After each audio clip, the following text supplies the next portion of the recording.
These next set of missions brought to you by the Relationship Masters Academy are going to be so important to you because they're actually the lowest hanging fruit to your success. Let's focus on the piece of the process, the mastery process of relationships called Align.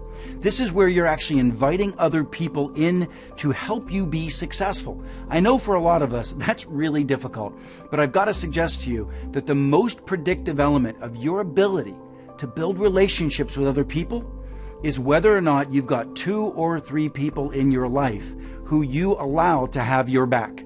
What I mean by that is, do you have 2 or 3 people in your life that you, in a sense, let under the tent? They understand your goals. You're able to let your guard down with them.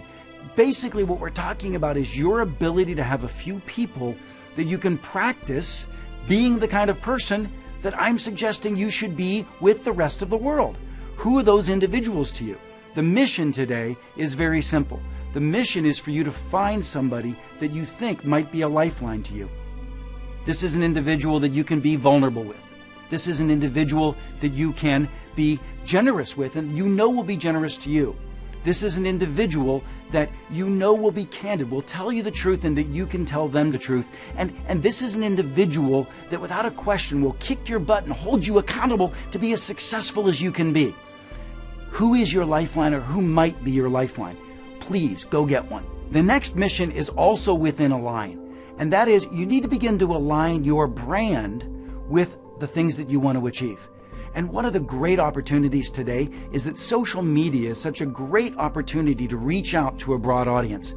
A very simple mission for you to begin to just dip your toe in the social media world is join LinkedIn. This is a wonderful opportunity and you will find how many of the people that you'd like to build better relationships with are already there. We're now going to move on to outreach, which is the part of the process where we begin to figure out how we're going to reach out to our network and begin to strengthen those relationships. There's events and cocktail parties and all those kind of things that you can go to.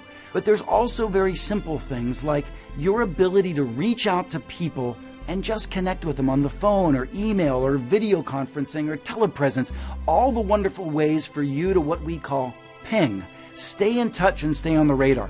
How many times have you thought, I really should reach back out to somebody that I've lost touch with, but you're like, I'm not exactly sure I can still do that. Well, the answer is, of course you can, but wouldn't it have been better if you kept a regimented relationship outreach strategy, just pinging those individuals periodically along the way? So here's what I'd like you to do. I'd like you to think, if you take a look at the list of people that are important to you to achieve your goals, I want you to pick just one of them, and I want you to send them a simple email today. This is a simple, authentic email that's deeply generous and caring that basically says, hey, I was thinking about you. Literally, I was thinking about you. Or maybe that is, I really respect you or I admire you. This is your ability to exercise universal currency, that mindset of generosity that all of us have the ability to put out there and make other people feel good about themselves. You can do it in a simple ping. And I promise you, you'll be so surprised as you begin to use this simple tactic of pinging people authentically that you care about and that you want to let them know that you want to build a better relationship, how wonderfully they'll respond. These are some wonderful ways and simple ways for you to begin to reach out to the people in your network that are important to you.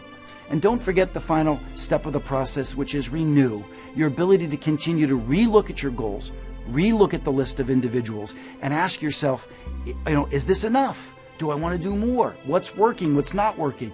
Don't get intimidated. Small incremental doses of success is what's going to make you successful in your relationship strategy. You got to change your mind and your thinking about relationships. And the way you go about doing that is small little doses of behavior change every single day. We call them missions. These are going to work for you.